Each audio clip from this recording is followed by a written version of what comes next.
Welcome. This is Radio Pras.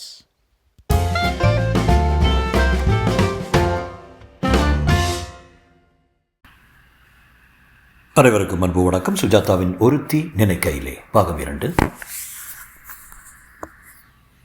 சென்ற வாரம் அவள் பெயர் சுகுணா சென்னைக்கு முதல் முறை அண்ணனுடன் வருகிறாள். அண்ணன் பெயர் மாணிக்கம். சுகுணா கிராமத்து பெண். அரசாங்க சலுகைகளால் படித்து பட்டம் பெற்று ஒரு வேலை கிடைத்து முதல் பட்டணத்துக்கு வருகிறாள். சென்ட்ரல் ஸ்டேஷன் அவளுக்கு மலைப்பாக இருக்கிறது. அண்ணன் அவளை நிறுத்திவிட்டு பஸ் விசாரிக்கப் போகிறான். அவள் வேடிக்கை பார்த்து கொண்டு இருக்கிறாள். ஒருவன் அவளை அணுகி பெயர் சொல்லி அழைத்து, உங்களை வர சொன்னார், அங்கே பஸ் ஸ்டாண்டு நிற்கிறாரு என்று கூப்பிடுகிறான். அவன் பின் நம்பிக்கையுடன் செல்கிறாள். அவன் அவளை ஒரு சந்தின் வழியாக அழைத்து செல்கிறான். குறுக்கு வழி என்கிறான். சந்தேகம் வந்து நிற்கிறான். நீங்கள் யார் என்று கேட்கிறாள். நான் தான் மெட்ராஸ் என்கிறான். மெட்ராஸ்?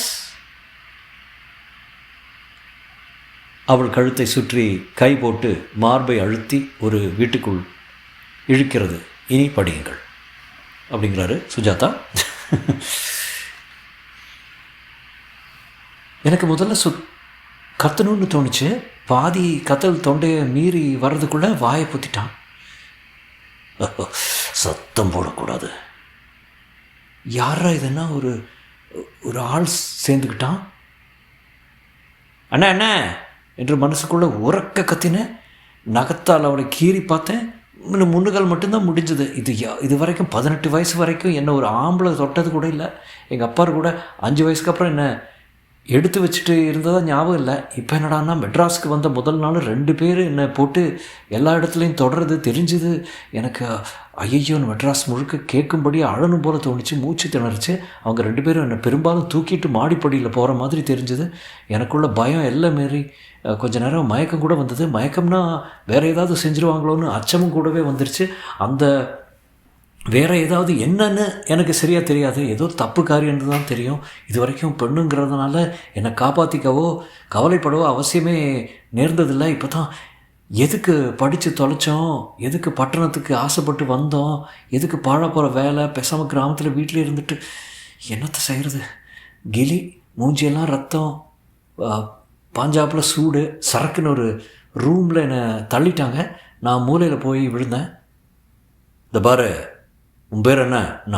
நான் ஐயோன்னு கத்த ஆரம்பித்தேன். என்னை கிட்ட வந்து பலார்னு அடித்தான். சத்தம் வரக்கூடாதுண்ணே. சத்தம் வந்தால் 32 பல்லும் எகிறோம். பேர் என்ன சொல்ல? என்னை ஏமாற்றி அழைச்சி வந்த ஆள்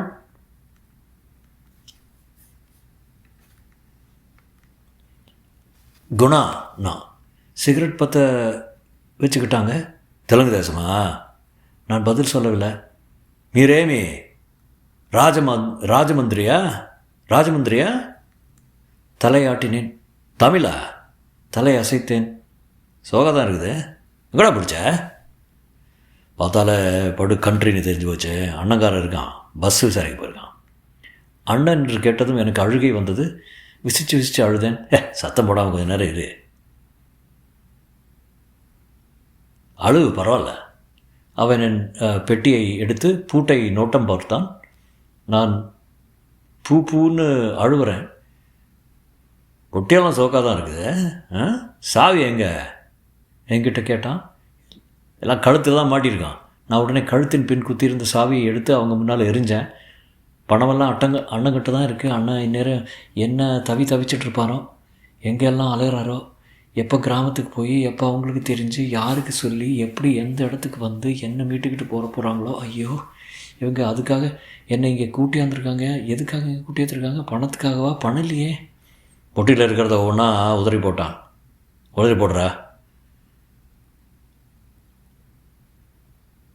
நேற்றைக்கு தான் டவுனில் 66 ரூபாய்க்கு அண்ணன் கொடுத்த சேலை, ரவிக்க, பாவாடை, பாடி எல்லாம் எனக்கு முன்னால் சிரிச்சுக்கிட்டு நிதானமாக பார்த்து அனுபவித்து எடுத்து போடுறான். மற்றவன் குணான்னு கூப்பிடுறான். எனக்கு எல்லாமே நின்று போய்விட்ட மாதிரி இருந்தது.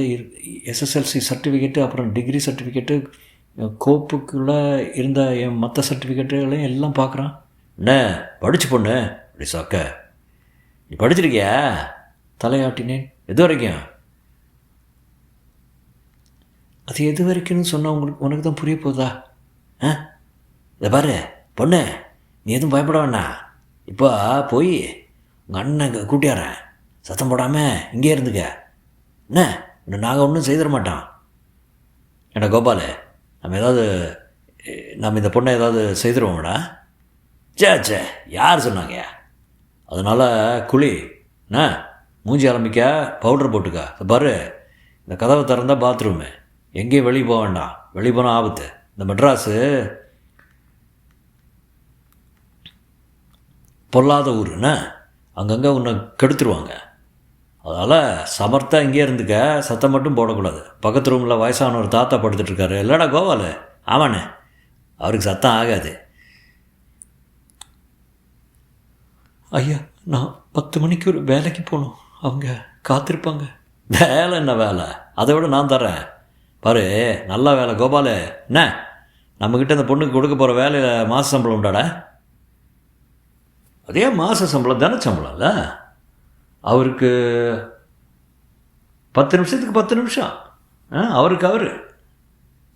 அதனால் வேலையை பற்றி கவலைப்படாத பொண்ணு.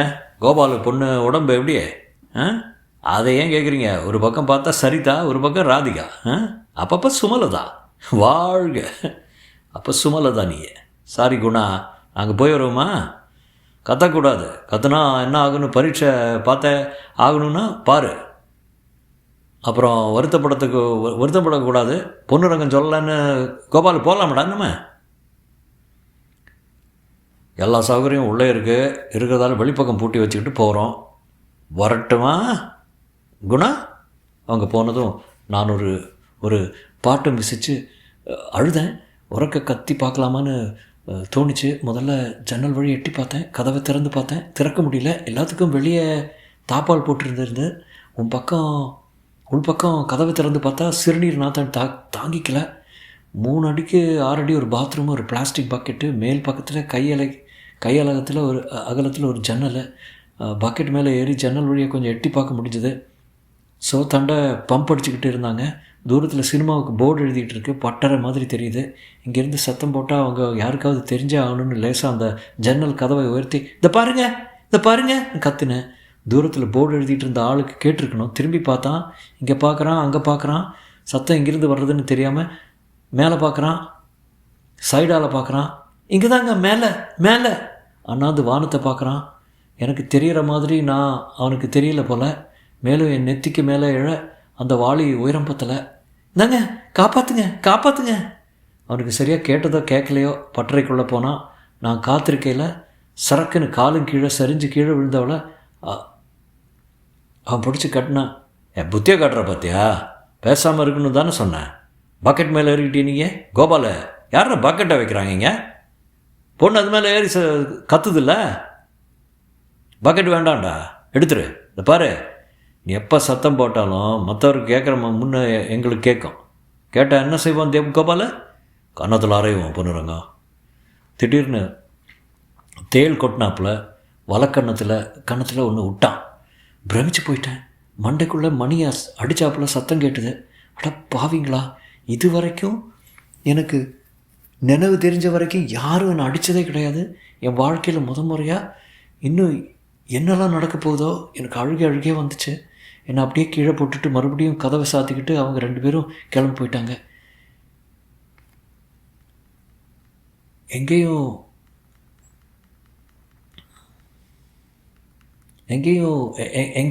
எங்கேன்னு தெரியல.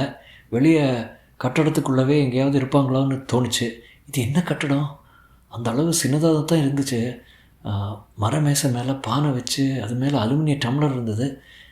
எதிர்த்தாப்பில் சுவத்தில் ஏதோ படம் மாட்டியிருக்க வேண்டிய இடம் காலியாக ஊதுவத்தி புகை கரைபடைஞ்சிருந்தது. மூட்டைப்பூச்சி நசுக்கிய நாத்தமோ இன்னும் என்னென்னவோ அடையாளம் கண்டுபிடிக்க முடியாத நாத்தங்களும் இருந்தன. பல இடத்துல காரை பேந்தி இருந்தது. மறுபடி பாத்ரூமுக்கு போய் அவங்க பக்கெட்டை எடுத்துகிட்டு போயிட்டதால் எம்பி பார்த்தேன். அந்த ஆள் நிதானமாக போர்டு எழுதிட்டு இருந்தான். சத்தம் வந்ததை பற்றி அவன் மறந்து போயிருக்கணும். என்ன செய்கிறது? ஒரு பெண் இந்த மாதிரி சூழ்நிலையில் என்ன தான் செய்ய முடியும்? மூலையில் உட்காந்துட்டு விக்கி அழத்தானே முடியும். அதை தவிர கிராமத்தில் ஆலமரத்து அடியில் விழுதையெல்லாம் சேர்த்து கட்டி ஊஞ்சலாடி அது ஞாபகம் வந்தது. சுதந்திரங்கிறது எவ்வளோ இனிமையானது, எவ்வளோ முக்கியமானதுன்னு தோணுச்சு. அண்ணன் இப்போ எங்கெல்லாம் அணிஞ்சிட்ருக்காரோ, ஒருவேளை அவரும் வேறு விதமாக ஏமாற்றப்பட்டாரோ. அவர்கிட்ட பணம் இருக்குது, அவர் ஆம்பிள்ளை, நான் பொட்டை, என்ன செய்ய முடியும்? தரையில் உட்காந்து துக்கம் தாழாமல் உடம்பெல்லாம் சுரம் போல் இருந்தது. கதவு திறந்தது. புதுசாக ஒரு ஆள் உள்ளே வந்தான். தொடரும்.